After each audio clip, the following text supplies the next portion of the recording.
Want start sit advice? Tweet us and use the hashtag FFPregame. Then tune into Fantasy Football Pregame on Peacock or on the NFL on NBC Sports YouTube channel. Reminder that this week it's a special 1 to 3 p.m. Eastern Time on Saturday, leading into a doubleheader on NBC and Peacock. Matthew, speaking of advice, we need yours for Steelers at Bengals and Bills at Chargers. Let's take a look at your top-ranked players starting with Steelers at Bengals. Yeah, I mean, look, as of this taping, we don't know if Jamar Chase is going to play. Right now, we don't think he's going to. So Higgins is a top 20-ish play. You see a lot of guys out there. Mixon, you're obviously going to start him as well. I think Browning's in the QB2 mix as well. But it's more ugly than not.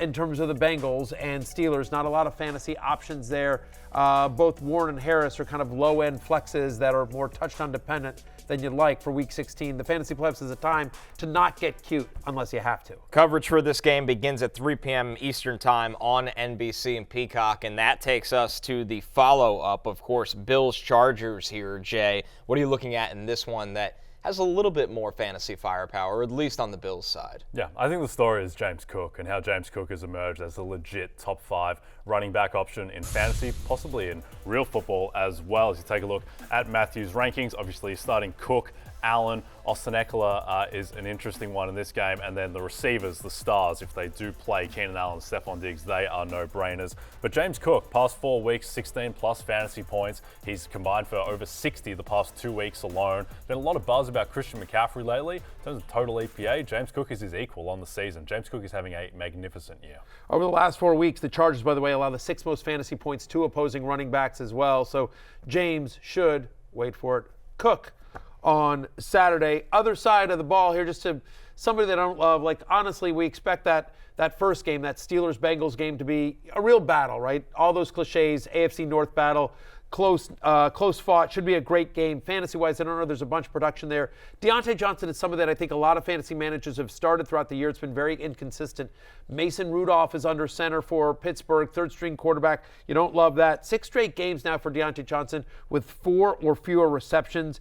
40% of his fantasy production over the last 3 weeks have come from touchdowns. Just how lucky do you feel that Diontae Johnson gets into the end zone on this one? I don't feel all that lucky. I get it. The Bengals defense has struggled, but so has Mason Rudolph every single time we've seen him under center. Diontae Johnson merely wide receiver 34 for me this week. Too much risk in a playoff matchup. It's a doubleheader. Steelers-Bengals, that coverage begins 3 p.m. Eastern Time. Bills-Chargers, that coverage begins Saturday, 8 p.m. Eastern Time, exclusively on Peacock. But, of course, you can watch the Steelers-Bengals also on NBC. Enjoy the doubleheader, everyone. Hey, it's Matthew Berry from NBCSports.com and RotoWorld.com, and I want to thank you so much for watching whatever it is you just watched, or if nothing else, being too lazy to click out of the autoplay after this video started, after whatever it is you actually wanted to watch finished.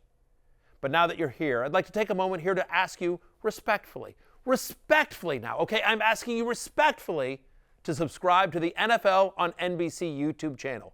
You'll get the latest RotoWorld fantasy news headlines, all sorts of great shows, including my own Fantasy Football Happy Hour. So go subscribe now. Again, I'm asking respectfully.